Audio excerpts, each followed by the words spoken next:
자, 세월호 7시간 문제도 이제 대통령 그 탄핵 소추 사유 등에 들어가 있지 않습니까? 이게 이제 국민의 생명권 보호 위반 의무를 위반했다는 것인데요.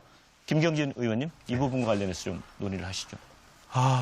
우선 첫 번째 김장수 안보실장, 그다음에 대통령도 같은 입장이신데 청와대가 정말로 국가 안전에 관한, 재난 안전에 관한 컨트롤 타워가 아닙니까? 한번 제가 선 변호사님께 한번 여쭤보고 싶고요. 이거는 스스로 부끄러워야 될 사유입니다. 그다음에 여전히 지금 이 순간까지도 그날의 행적에 대해서 얘기를 못하고 계십니다. 이준석 재판관께서 그러셨죠. 아마 그게 시간대별로 이렇게 요구를 했던 게 여전히 못 밝히고 있어요. 못 밝힌다는 것은 그 아이들이 죽어가고 있는데 다들 치를 들고 몸서리 들고 아침부터 TV 보면서 그 상황을 저희들이 생생하거든요. 근데 둘 중에 하나입니다. 그 장면을 안 보고 계셨든지 모르고 계셨든지 아니면 보고도 아무런 느낌이 없든지 그 자체만 가지고도 충분히 하야하셔야 될 사유입니다.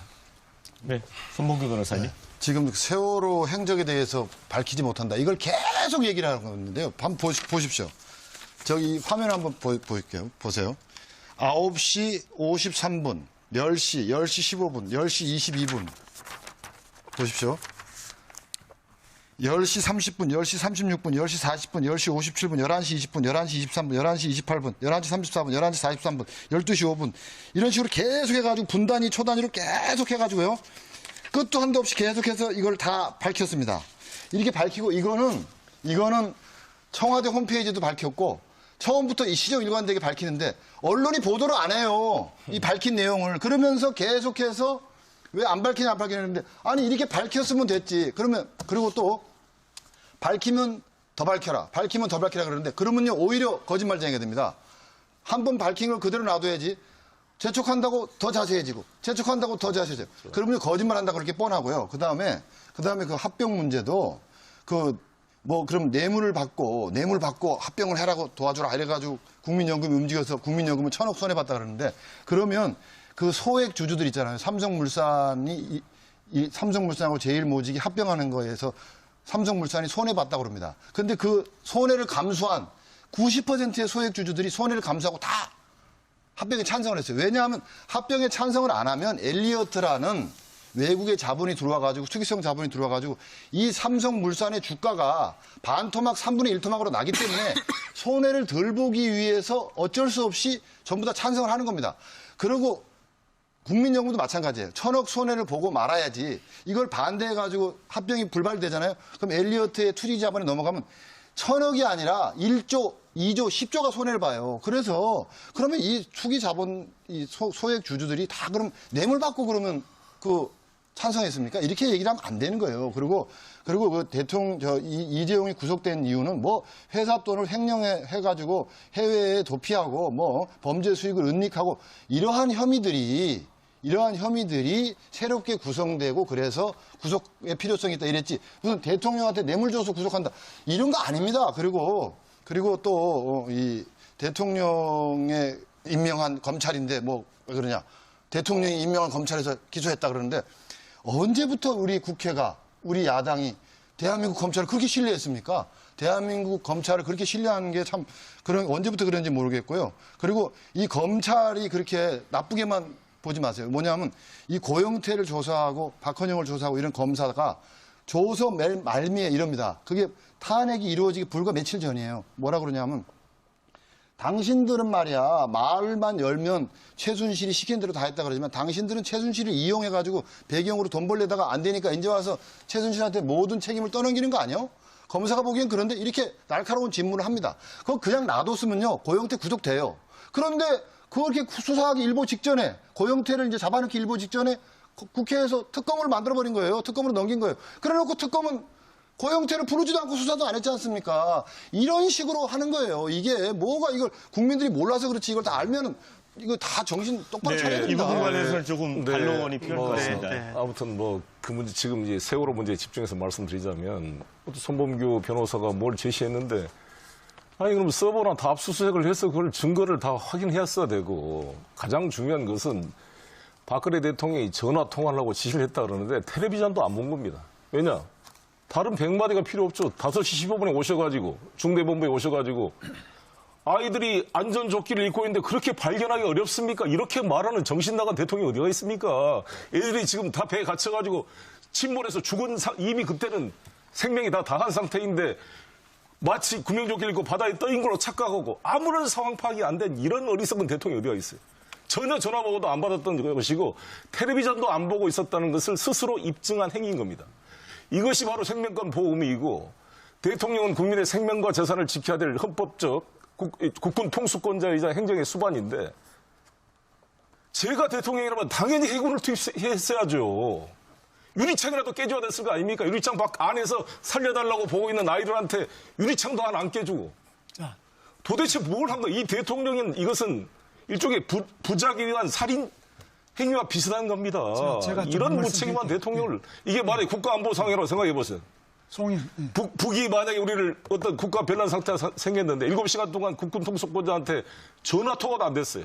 김기춘 비서실장이 전화 통화가 안 돼가지고 서면 보고를 했다고 국회에서 증언했습니다. 이런 황당한 국군 통수권자한테 대한민국을 어떻게 맡깁니까? 자, 제가 네. 우리 송 의원 또 인천시장을 하셨습니다. 많은 해난 사고 같은 거 겪으셨죠? 저도 세월호 있을 때 안산이 저 경기도 관내였습니다. 저도 굉장히 이 책임이 많고 관심이 많습니다. 그런데 행정을 책임져 보신 분으로 그런 말씀하시는 것에 대해서 저는 굉장히 의아하게 생각을 합니다. 아무리 정치지만 대통령이 처음에 뭐라 그랬습니까? 세월호 동안에 정윤회하고 미래를 했다. 두 번째, 청와대 안에서 구술했다. 세 번째, 무슨 성형 시술했다. 여기 자료가 다 나와 있지 않습니까? 분단위 초단위. 그런데 잘못됐다고 지금 자기들이 잘못 보도했다고 사과한 사람이 있고 잘못 발언했다고 사과한 국회의원이 있습니까? 그래서 대통령이라고 너무 그러면 안 되고 그다음에 관저 근무에 대해서 이야기하시는데요. 관저 근무, 저도 경기도에 살 때 관저에 있을 수 있습니다. 그럼 지금 보세요. 지금 각 도지사하고 각직에 있는 그런 행정의 책임을 맡은 막중한 분들이 지금 선거운동 한다고 그것도 사전선거운동 한다고 대통령 선거 나간다고 돌아다니는 이런 사람들은 아무런 비판도 안 하고 자숙도 안 하고 대통령이 거기 앉아서 분단위 초단위로 다 보고받고 다 했는데 현장에 안 나타났다. 그다음 말 한마디 한 걸 가지고 꼬투리를 잡아가지고 대통령을 파면시킨다면 대한민국 공무원 중에 나만 할 공무원이 누가 있느냐 이거죠. 저는 솔직히 말해서 제 자신도 그렇게 되면은 저도 파면됐어야죠. 우리 시장님, 송영길 우리 전 인천시장님, 당시 시장님도 파면돼야죠. 그래서 우리 도지사님도 지난번에 대통령 영선에 도지사 자격을 유지하고 출마했잖아요. 저는 휴가 내고 했습니다. 아, 이거 어찌됐건 지금도 연차 휴가 내고 오고 있습니다. 네, 그리고 저희가 시간이 한 5분 정도밖에 남지 않아서요. 이제 네 분께 공평하게 한번 기회를 드릴 텐데 아마 이게 방송을 보고 계시는 그 시청자들도 생각이 같겠습니다만은 헌재 판결 이후에 우리 사회가 두동강 나는 거 아니냐라는 그 우려가 큰 것 같습니다. 그래서 헌재가 어떤 결정을 내리든지 승복해야 되는 게 아니냐 이런 그 목소리들이 있습니다. 이것과 관련해서 마무리 말씀을 한 30초씩 기회를 드리겠습니다. 먼저 김경진 의원님부터 하시죠. 승복은 그 어느 쪽에 안 할 방법은 없습니다. 네. 아니 이게 헌재 결정이 어떻게 나든 이게 무슨 화염병을 들고 길거리 가서 뛰쳐다닐 겁니까? 강물 갖고 무슨 다만 거기에 대해서 각자 가지고 있었던 입장들, 자기가 생각하는 진신들, 그다음에 자기가 대통령직을 바라보는 관점 여기에 따라서 헌재 결정에 대해서 결정이 나오면 찬성 비판의 목소리는 있겠죠. 그건 어쩔 수 없는 겁니다. 어쩔 수 없지만 그걸 넘어가서 과연 그러면 어떤 결정에 대해서 물리적으로 뭔가 이렇게 하느냐. 그거는 우리 국법 질서가 있으니까 불가능한 얘기고요. 결국은 헌재 탄핵 인용이 되면 5월 초순에 대통령 선거고 탄핵 기각이 되면 12월 20일 대통령 선거고 딱 그 차이입니다. 근데 그 시간 동안 국가가 얼마만큼 혼란의 도가니로 가느냐. 그게 우리나라 전체의 큰 문제입니다. 자, 손범규 변호사님, 네. 대통령 측 대리인단이시잖아요. 네네. 승복하시겠습니까? 제가 그 말씀을 드리겠습니다. 탄핵이 기각되고 최순실 씨가 무죄 판결을 받는다고 생각해 보십시오. 뭐 별 문제 없을 겁니다. 논리적으로 일관되니까요. 근데 탄핵이 기각됐는데 최순실은 유죄가 되고 대통령께서 무죄가 된다.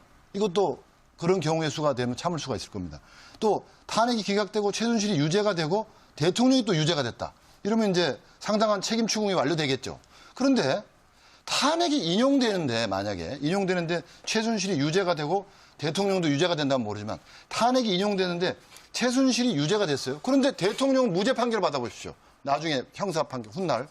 그러면요 이거 참을 수 없는 결과입니다. 이거 나라가 도저히 유지가 안 됩니다. 그리고 탄핵이 인용되는데 또 최순실이 무죄가 돼 보십시오. 이런 일이 있으면 이게 나라가 어떻게 되겠습니까? 그러니까 제 얘기는 원래 일을 제대로 못 해가지고 국민한테 이렇게 지탄받는 국회가 이번에도 부적법한 의결을 해가지고 잘못했다 해서 각하하면은 국민이 얼마나 편합니까? 고민할 일이 없잖아요. 변호사님, 자, 송영길 의원님. 시간이 없어서. 예. 3.1운동 때 우리 모든 민족이 조선 독립을 외쳤지만 반대하는 우리 한국인도 있었습니다. 친일 세력도 있었고요. 일진에도 있었고 내선 일체를 주장하는 사람도 있었습니다. 그거를 국론 분열이라고 말하지 않습니다. 지금 탄핵을 둘러싸고 국론 분열되어 있는 게 아닙니다. 80%의 국민들이 통합되어 있습니다. 탄핵 인용을 통해서 새로운 대한민국을 만들 것을 열망하고 있습니다. 탄핵 소추 인용이 될 때 국민이 통합되고 새로운 대한민국으로 나가게 될 것입니다. 자, 마지막으로 김문수 지사님. 저는 우리 헌법재판소가 이 대통령 탄핵에 관한 건을 반드시 기각시킬 것이라고 확신합니다. 왜?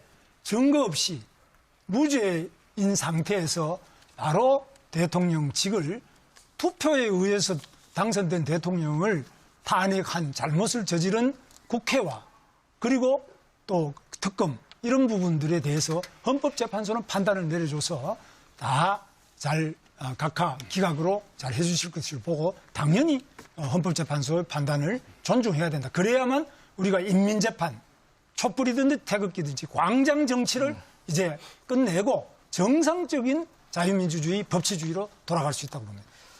네, 자, 오늘 토론 보셨습니다만 이 탄핵 심판의 최종 결론이 어떻게 나든 그 후의 상황에 대해서 걱정이 드는 건 좀 어쩔 수 없는 현실입니다.